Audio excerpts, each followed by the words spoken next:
My archival object is based on a beehive, and we look into the secret life of a designer bee.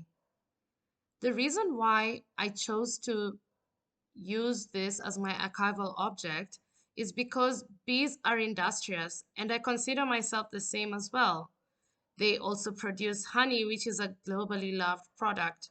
With that, I hope that my work will be a novelty to all the eyes that peruse it. I wanted to take you through the inner workings of a designer bee's life. Step one is idea generation. The designer bee sits and ponders about how it can have purpose and live a fulfilling 6 weeks of its life. Step two, it's the home building. It then settles on finding housing, as life in nature is ruthless. It creates a hive to inhabit so as to live a fulfilling life.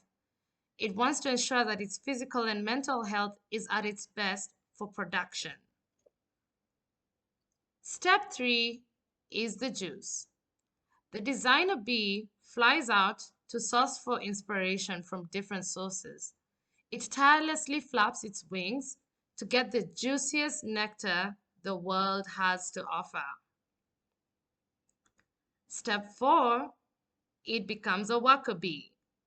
It then sits and works nonstop to achieve its dreams, happy that it has found its purpose and is eager to put its best foot forward to create the best work.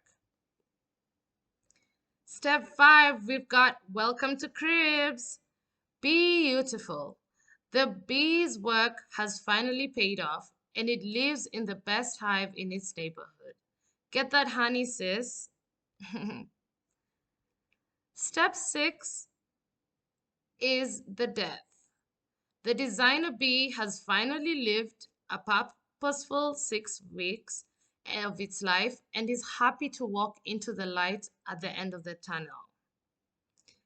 Welcome to view the home of the designer bee. This would be best as a self-directed interactive light installation that can be projected on a wall in a museum or for educational purposes. The bee is a cursor and enables the user to click to view the work closer. It can also be an interactive document that enables the user to peruse as they please.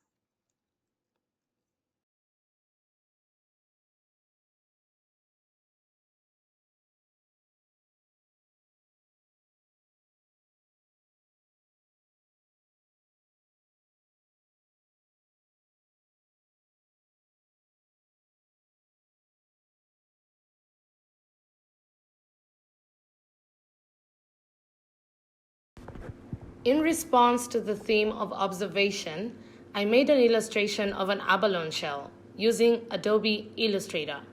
By using dynamic colors, I wanted to portray the colorful energy it emits owing to the presence of the Fibonacci spiral, which plays a crucial role in nature and creation.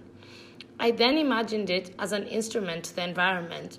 Similar work is seen in Sarah Caruso's work, where she documents the Fibonacci spiral by use of photographs.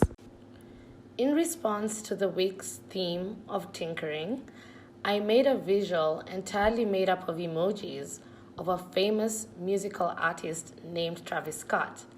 By using thousands of emoji characters against each other, I was able to create depth and a hyper-realistic, pointillistic portrait generated entirely from emojis.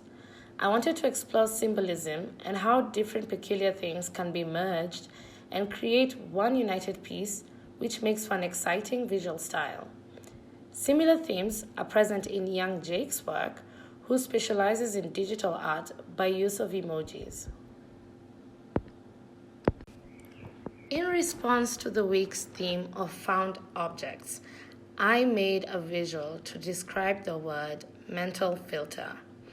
As a tribute to my close friend who committed suicide recently, I wanted to understand the mind frame of a person undergoing depression.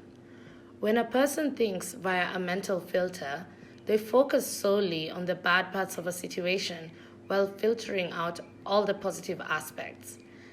Negativity, like many other aspects of life, can develop into a habit, leading to melancholy and insecurity. By using Photoshop from my found object, which is a kitchen strainer, I created a visual depicting the mind frame of a mental filter, depicting that all thoughts come from a vulnerable place, and the spiral line is the continuity of a single negative thought process. This is shown via symbolism of a human in a fetal position.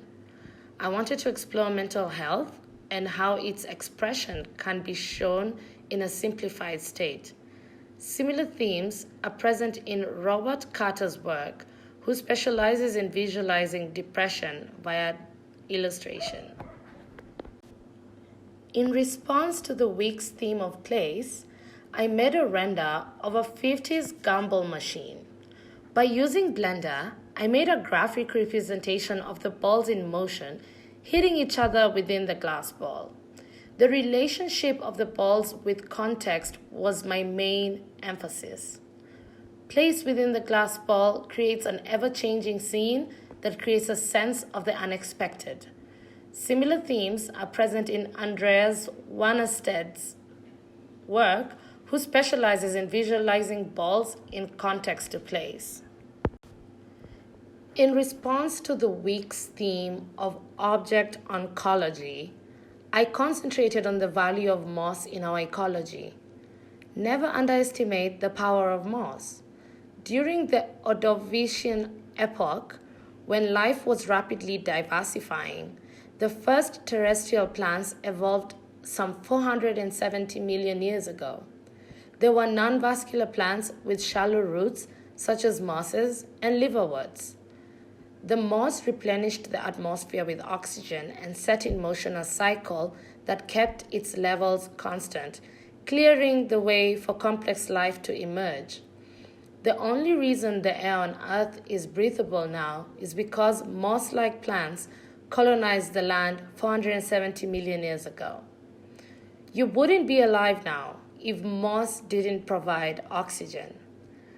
By using Photoshop, I imagined a future where moss had taken over the Earth's terrain and scoured the Earth's surface in search of deserted spots. I opted to grant it supremacy because it is a prehistoric plant, as seen by its elongated roots and scale, also aiding in the transportation of insects and other microorganisms. I was inspired by one of Salvador Dali's iconic paintings, The Temptation of St. Anthony, who specializes in visualizing towering, spindly-legged characters in his paintings. In response to the week's theme of time, by juxtaposing two natural events, a daytime colorful and healthy environment against a nighttime desert landscape, I wanted to depict the passage of time. I added a human element by having a hand holding a mirror and youth stare in the mirror to elicit a sensation of reflection in the spectator of their current situation, but also to realize that with the passage of time, their fate will be like that of a desert with nothing but dust. Pink and a gabbera flower were chosen because they represent youth, innocence, and joy, making them a wonderful match for this piece. The color green and yellow are also intentionally used to represent youth and fertility.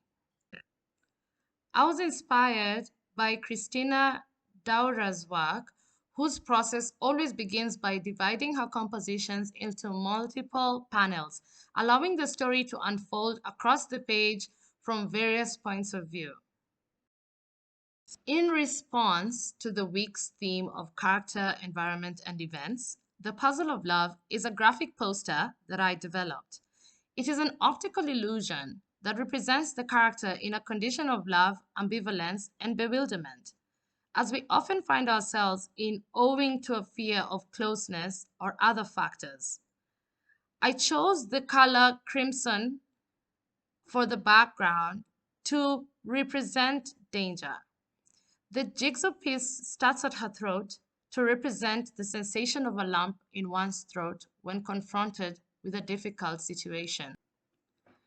Shigeo Fukuda's work, which specializes in effective optical illusions that frequently convey deception in the minimalist Swiss style of graphic design, influenced me to make this piece. In response to the week's theme of rules and forces within the confines of the following guidelines: A. Typography must be used. B. Vibrant colors must be used. C. Optical distortion must be present. To generate visually appealing pieces, I created a series of random posters with vivid backgrounds and deformed writing. I wanted to see how type could be employed in novel ways.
I was inspired by Hans van Halem, who goes through continuous experimentation to implement intricate graphics, tricks, and optical illusions in her designs.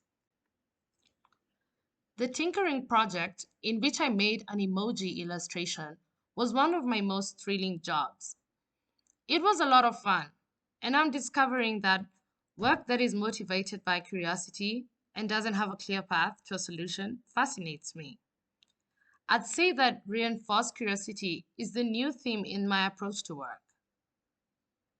I was able to succeed while working on the 3D render when I had previously doubted myself, which encouraged me to take on more 3D work for the future.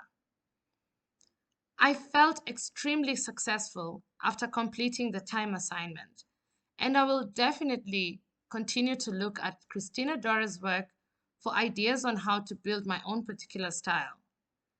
The Rules and Forces project encouraged me to try new things and strengthened my passion for type and bright colors. It taught me that working within constraints allowed me to develop a visual identity and produce more compelling work.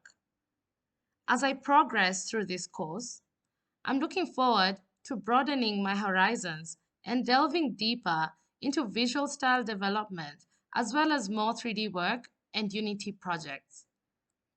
Thank you for looking at my work.